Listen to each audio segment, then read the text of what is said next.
Hello everyone, welcome back to my channel. आज की video में हम डिस्कस करेंगे GK GS strategy.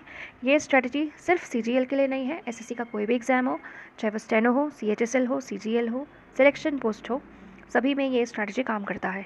One day exam है, एनटीपीसी जो भी आप देते हैं सभी में ये काम आएगा। फॉर योर इन्फॉर्मेशन, अभी जो सीजीएल मेंस 2025 हुआ था उसमें मेरे 62 मार्क्स आए थे आउट ऑफ 75। सो मैंने इसकी वीडियो भी डाली हुई है कि बहुत लोगों को देखना होता है कि कैसे मैंने अप्रोच किया क्वेश्चन को पेपर देते टाइम, मैंने क्या सोच के किस ऑप्शन को एलिमिनेट किया। तो इसके लिए आप वीडियो चैनल पे है वो देख सकते हैं। Okay, so will start. सबसे इम्पॉर्टेंट जीके जीएस या कोई भी सब्जेक्ट के लिए आता है सोर्सेस। हमारे सोर्सेस क्या क्या होने चाहिए। सबसे पहला सोर्स जो अब तक लिया जाता था नाम, वो है लूसेंट। अब टू बी ऑनेस्ट मैंने लूसेंट नहीं पढ़ी है, मेरे पास लूसेंट की बुक नहीं है। मैंने एनसीईआरटी से ही शुरू किया था प्रिपरेशन। जो बिगिनर्स हैं, अगर आपके पास अभी टाइम है, आपने अभी शुरू किया है और आप चाहते हैं कि अगले साल वाला अटैम्प्ट देंगे, तो आप बिल्कुल एनसीईआरटी पढ़िए, खुद से उसके नोट्स बनाइए। ठीक है, नोट्स बनाना भी बहुत इंपॉर्टेंट है। पूरी बुक नहीं पढ़ सकते आप, सिर्फ वीडियो वीडियो देख के काम नहीं चला सकते। आपके खुद के भी नोट्स होने चाहिए जो आप लास्ट टाइम पे रिवाइज कर सके। कहीं से भी एनसीईआरटी के नोट्स मिल जाते हैं तो और भी अच्छी बात है। तो आपको एनसीईआरटी पढ़ने की भी ज़रूरत नहीं पड़ेगी, एनसीईआरटी बेस्ड नोट्स आप उससे पढ़िए, काफ़ी अच्छा हो जाएगा, बेसिक्स क्लियर हो जाएंगे।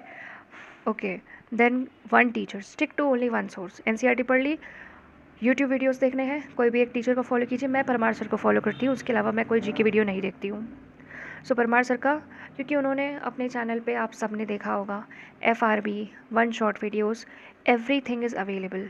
मैंने तो बैच भी नहीं लिया है उनका, ठीक है, उनका क्या, किसी टीचर का कोई बैच नहीं लिया, किसी भी सब्जेक्ट में नहीं लिया है। It all depends on you कि आप कितना ग्रैब कर पाते हैं। So one source one teacher follow कीजिए। सोर्स बुक का, आपने बुक पढ़ लिया, नोट्स बना लिए, ठीक है। वन टीचर, टीचर आपको रिवाइज करा रहे, परमार सर पीवाईक्यूज़ का रिविजन बहुत अच्छे से करवाते हैं। तो अगर आपने पहले पढ़ा हुआ है तो उनके पीवाईक्यू सीरीज़ भी साथ साथ देखिए। Then comes current affair. Current affair ये आप डेली पढ़ना चाहे तो पढ़ सकते हैं, अगर आपके पास टाइम है तो। ज़्यादा टाइम लगता नहीं है, आधे घंटे का वीडियो होता है, 40 मिनट्स का, आप देख सकते हैं डेली। उससे क्या होता है ना कि एक साथ आपके पास बर्डन भी नहीं पड़ेगा कि आपको मंथली पढ़ना है या एंड ऑफ द ईयर पढ़ना है या एग्ज़ाम के एक हफ्ते पहले पढ़ रहे हैं, तो वो थोड़ा बर्डन हो जाता है कि याद होगा भी या नहीं होगा। नहीं भी पढ़ना है तो मंथली रिविजन कर सकते हैं, एट द एंड सब कोई मंथली कंपाइलेशन डाल देते हैं, तो वो कर सकते हैं। करंट अफेयर्स के लिए भी मैंने एक ही सोर्स फॉलो किया है, इंडोलोगस चैनल है। वो हर हफ्ते क्या, आए दिन वो कुछ ना कुछ वीडियो डालते रहते हैं। एनवायरनमेंट 2026 के जितने एनवायरनमेंट वाली न्यूज़ है सब एक साथ डालती है, टॉपिक वाइज डालते हैं। वो काफ़ी बढ़िया लगता है मुझे टॉपिक वाइज करंट अफेयर्स पढ़ना। स्पोर्ट्स के जितने करंट अफेयर्स है सारे एक साथ हो गए, तो ऐसे पढ़िए, बहुत अच्छा होता है। लास्ट मोमेंट पे मत छोड़िए करंट अफेयर्स को भी। Then previous year question, very important, very very important, specially GK का, क्योंकि क्वेश्चन रिपीट होते हैं।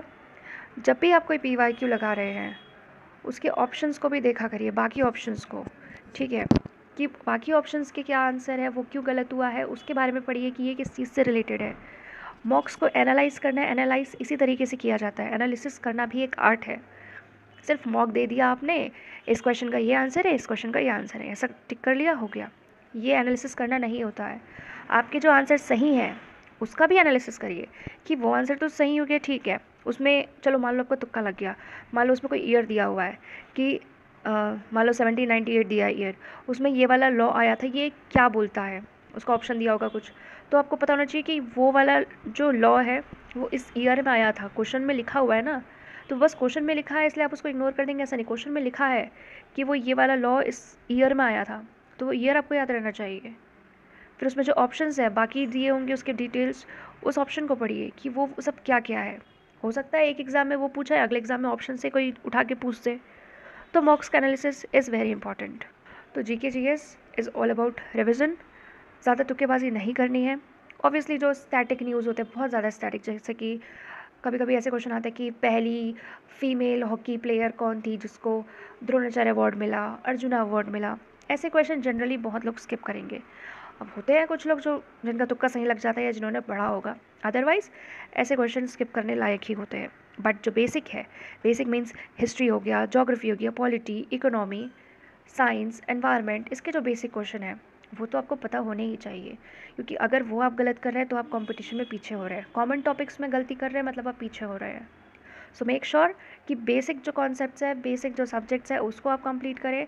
जो करंट अफेयर्स है नॉर्मल, स्कीम्स हो गए, स्पोर्ट्स के न्यूज़ हो गए, टेनिस टूर्नामेंट हो गए, चेस के ग्रैंड मास्टर हो गए, ऐसे जो क्वेश्चन होते हैं, एनवायरनमेंट रिलेटेड करंट अफेयर्स हो गए, ये सब इंपॉर्टेंट होते हैं।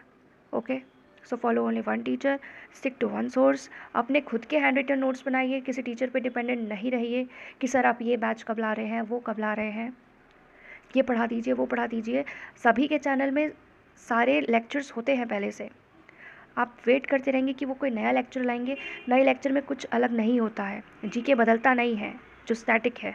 हिस्ट्री आपका हिस्ट्री ही रहेगा, ज्योग्राफी ज्योग्राफी ही रहेगा, जो कॉन्सेप्ट्स है मेन, तो वो चीज़ें बदलती नहीं है। तो उसका वेट मत करिए कि कुछ अपडेटेड नोट्स मिलेंगे मुझे। जो है आपके पास पहले उसको रिवाइज़ कीजिए।